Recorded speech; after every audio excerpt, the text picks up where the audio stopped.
A continuación, comunicación y lenguaje, quinto diversificado.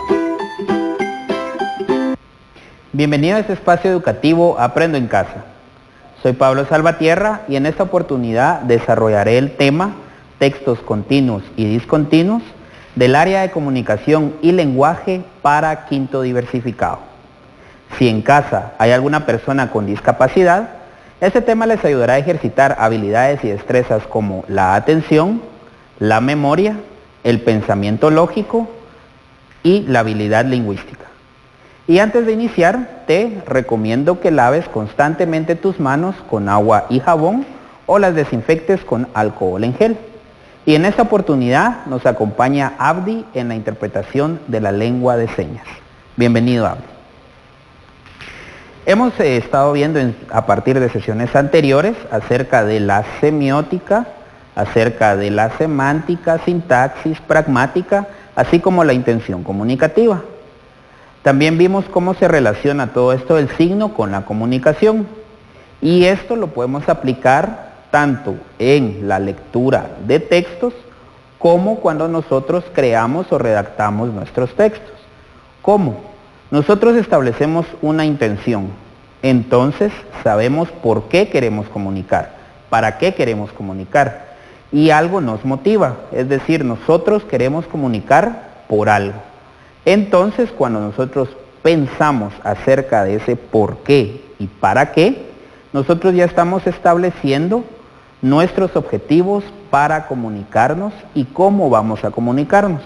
Entonces ya estamos estableciendo una función de la comunicación que nos va a servir a nosotros para expresar nuestras ideas, pensamientos y sentimientos.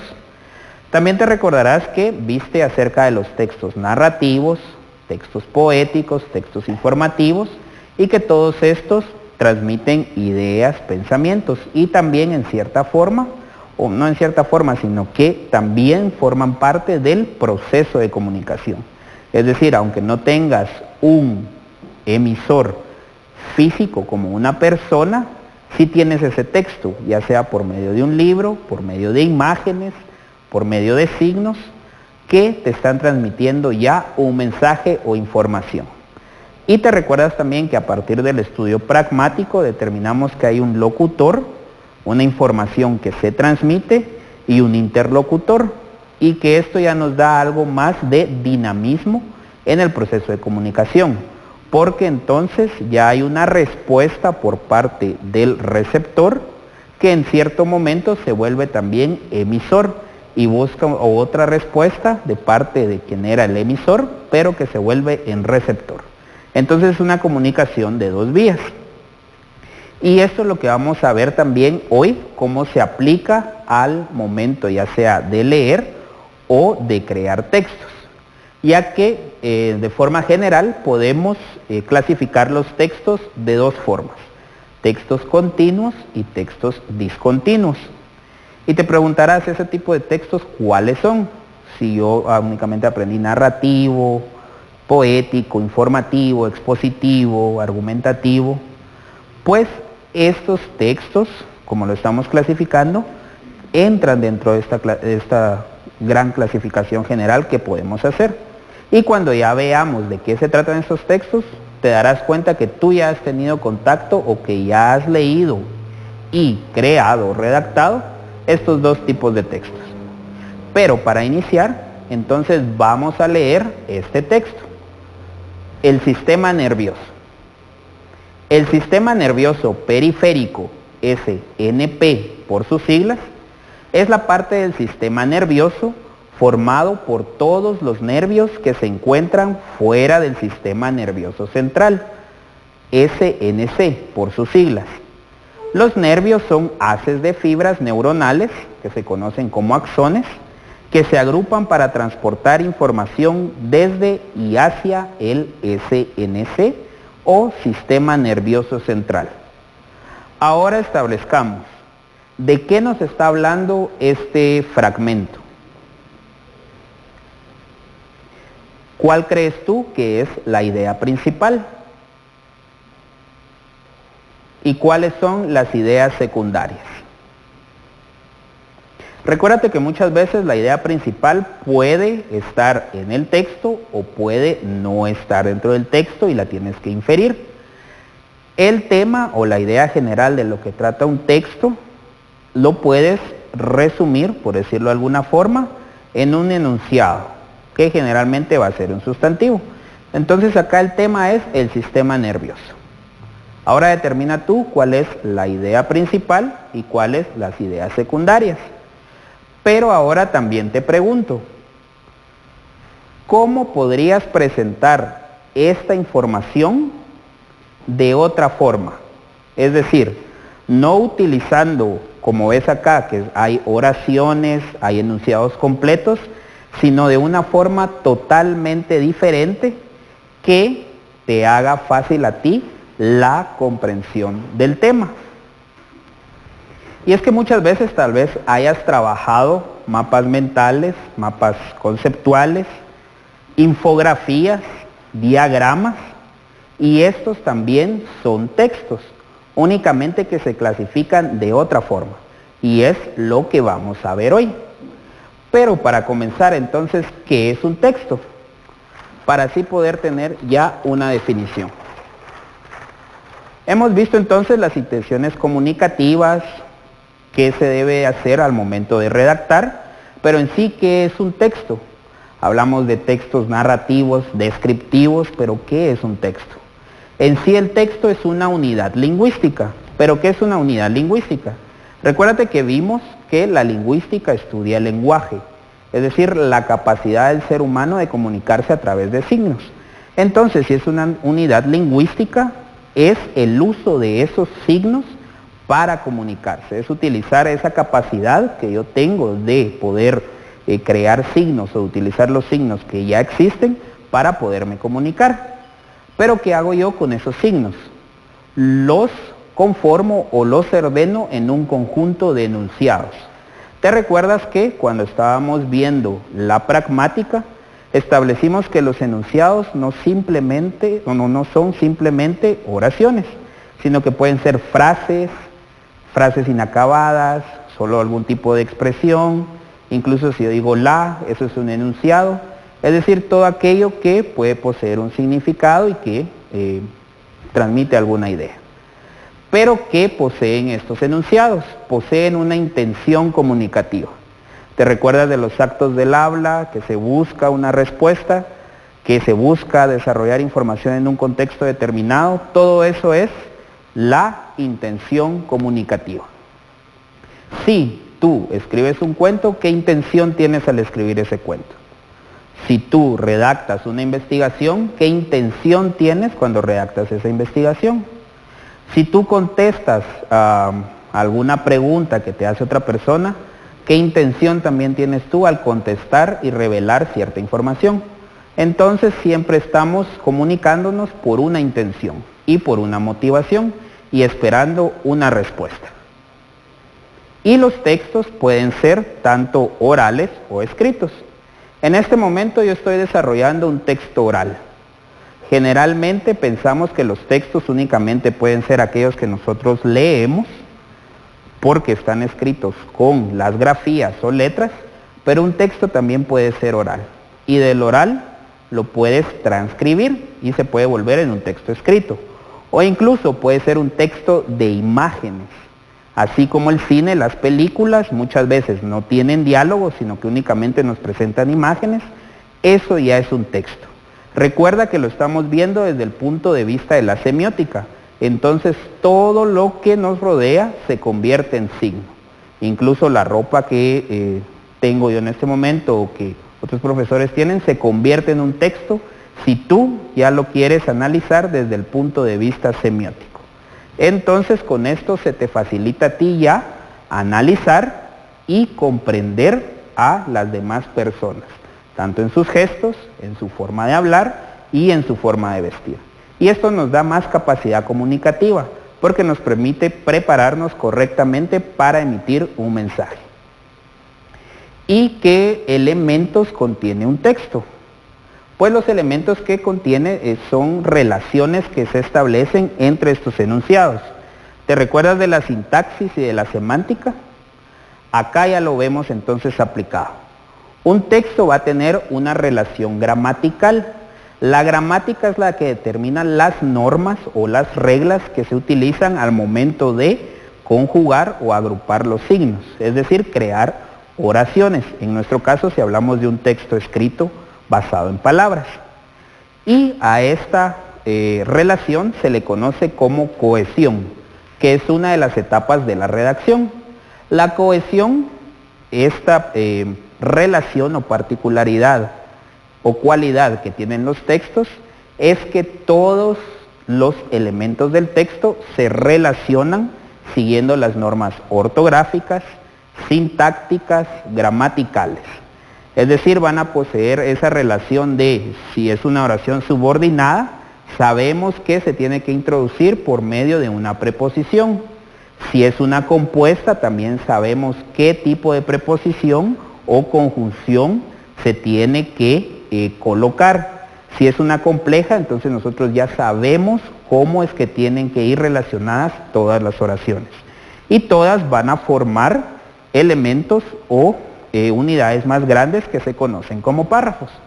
Pero para que lo tengas acá de una forma ya que te lo puedas visualizar, vamos a decir que este es nuestro texto. Y nosotros sabemos que nuestro texto va a llevar un título y que vamos a escribir líneas acá que pueden ser enunciados, frases u oraciones. Y cuando terminamos una idea, le colocamos punto. Esto es la cohesión. Es decir, que se va desarrollando una idea tras otra y va progresando. Entonces, todos los textos primero se van a formar desde lo más pequeño, que son los sonidos de las letras. Luego, si es un texto oral, pues ya se forma el discurso de forma oral. O si es un texto escrito, se conjugan las letras en las grafías y se escriben las oraciones. Las oraciones luego se encadenan y forman párrafos hasta que los párrafos ya forman los textos. Y los párrafos pueden estar distribuidos dentro del texto, ya sea por secciones, capítulos, que nos van a crear otro grupo más grande, hasta que formen el texto, ya sea un libro, ya sea una revista, ya sea un ensayo, pero así es como se forman estos textos. Y también tenemos la relación semántica. Hablamos que la relación sintáctica es saber utilizar y saber qué función cumple cada palabra dentro de una oración.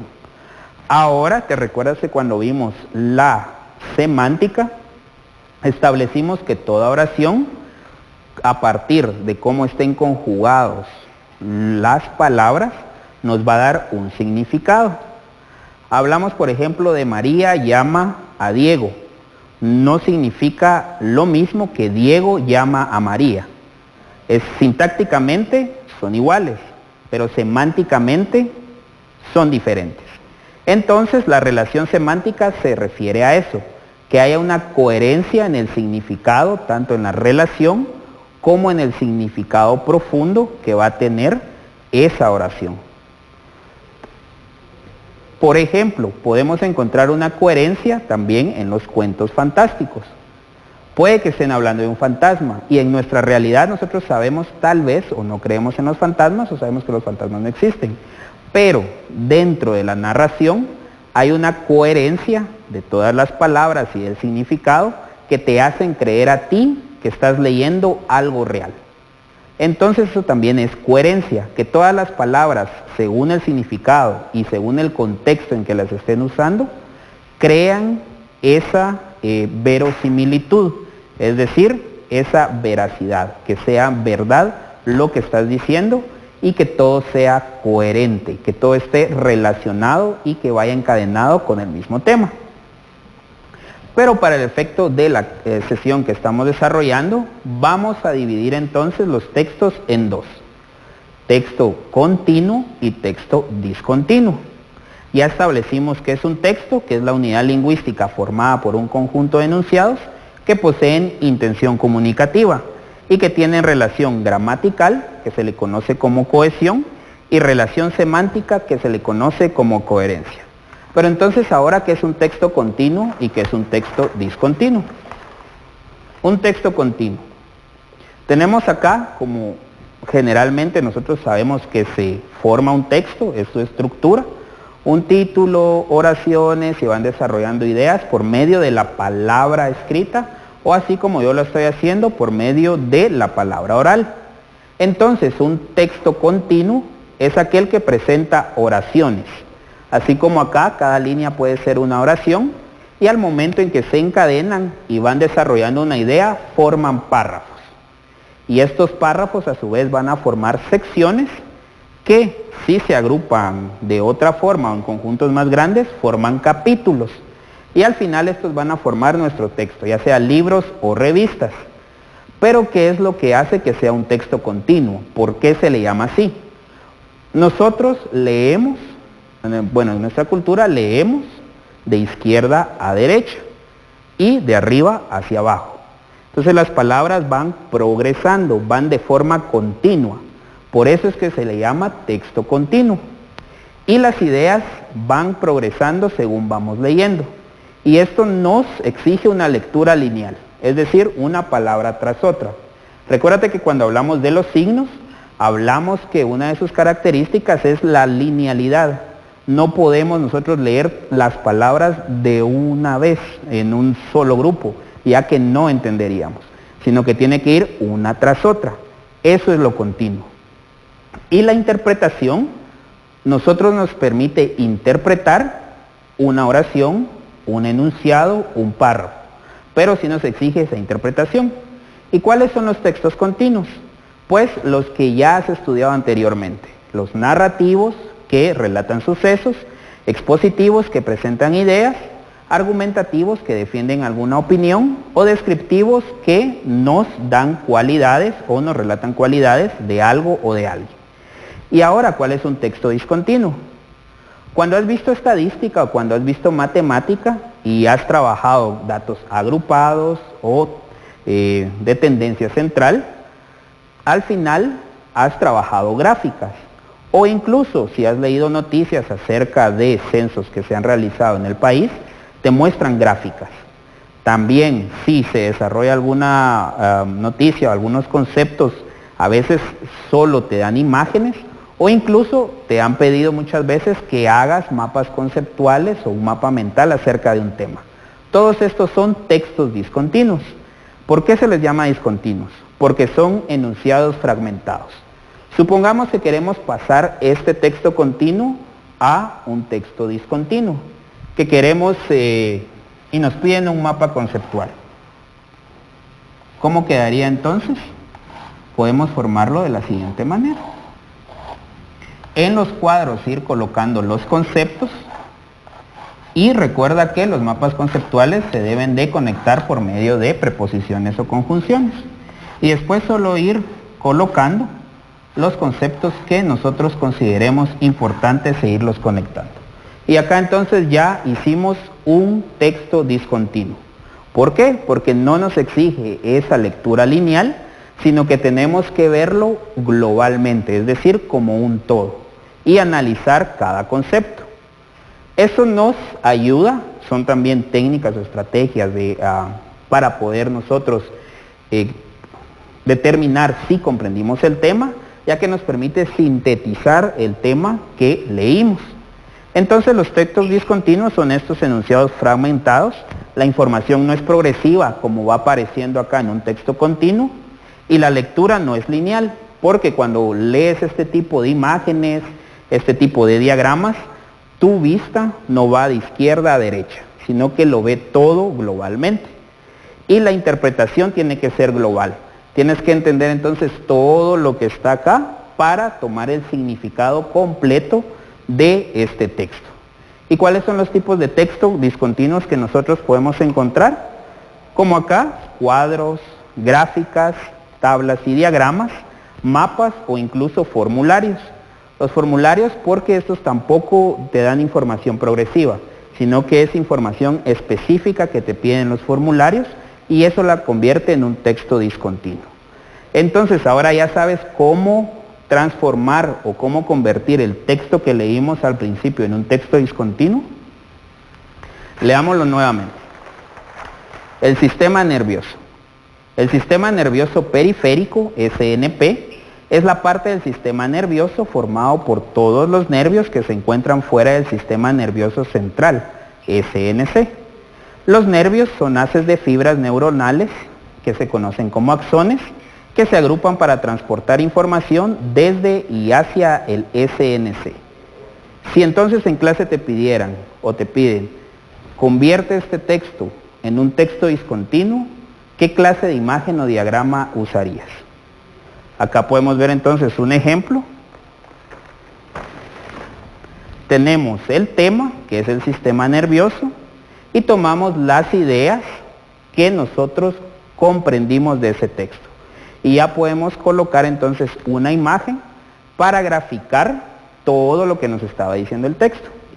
Y si te das cuenta, acá es como una especie de resumen, solo que de forma gráfica, sobre lo que se trata del tema. Hablaba del sistema nervioso central, que está en el cerebro y la médula espinal, y el sistema nervioso periférico, que está compuesto por los nervios afuera del sistema nervioso central. Entonces acá estamos haciendo como una especie de resumen del tema, solo que de manera gráfica. Y esto ya entonces también lo hace de otra forma y lo hace más atractivo para otras personas que tal vez no puedan asimilar completamente el texto. Ya de una forma visual, ellos pueden asimilar o podemos asimilar la información que nos están presentando.